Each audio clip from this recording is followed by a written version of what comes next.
Dog fans, we dodged one today. Let's go ahead and call it what it is.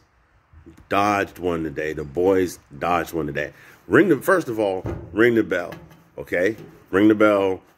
I'm not even going to say how about them dogs. We had help today.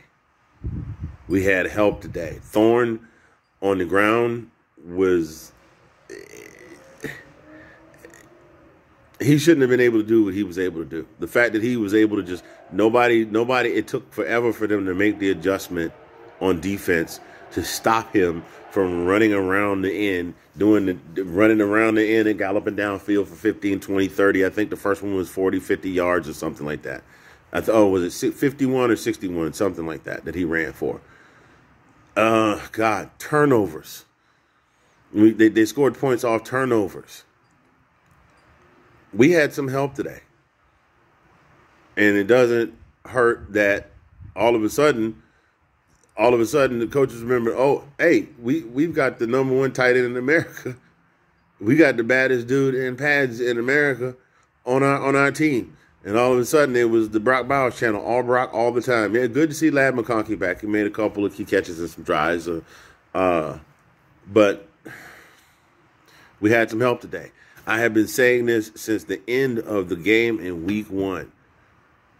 We have got to come out and smash. We've got to come out and Hulk smash out of the gate. Carson Beck's got a good arm. Carson Beck is not as mobile as Stetson. Carson appears to me to not be comfortable playing from behind. You know, his predecessor, Stequavius Bennett IV, you know, he didn't have a problem going in the locker room at halftime down by 14 or 16, and he drinks some of Michael Jordan's special juice that was left over from Space Jam, and getting himself a tight ball fade, because you know there's every football team got a barber on it, throwing his chains on and listening to some Biggie for about 15 minutes, and then going back out and hanging a 20 or a 30 burger. Carson Beck does not look comfortable doing that. The defense has got to help the offense out. I saw the stat during the game. I don't know if you all caught it. This defense has gone from being the number 1 ranked defense in the country 2 seasons ago to being ranked number 114th.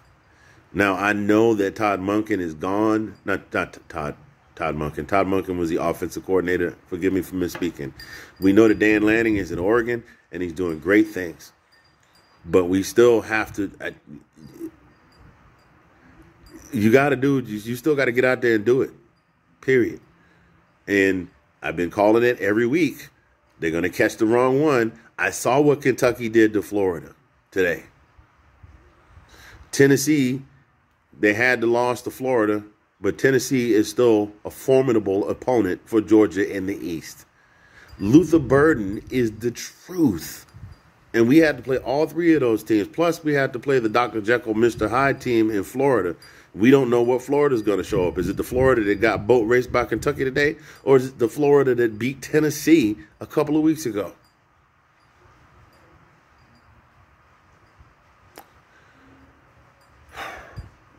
I'll say again, I'm not a coach, and I never played at that level. So I don't know what it means and what these guys go through.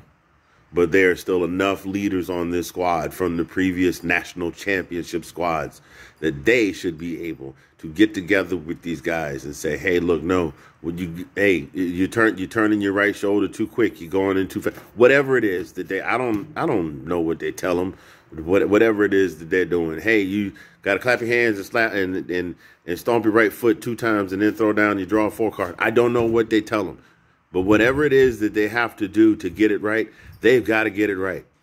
Because that was the first of 7 conference games. 6 more conference games before we play Georgia Tech. And at this point, I'm not looking for us to boat race Georgia Tech. The team that played today, the Georgia team that showed up today, is not going to win a national championship. Now, the gentlemen that are on that Georgia team, should they get their stuff together, and say, hey, we're Georgia. We've won 2 national championships. We need to get our stuff together. And they make the proper adjustments and get out there and act like they actually know how to play football, then they absolutely can win the national championship. Still my Dogs, and I still love them. Go Dogs, damn it. But Bernie, when the words of Bernie Mac, I swear for the Lord. Matter of fact, you know what? They could keep playing like they're playing and just bumble, rumble, and stumbling, bumbling their way into the national championship and win. And I will be sitting there. Listen, if they do that, I will be sitting on the internet just like this. Go Dogs. But right now,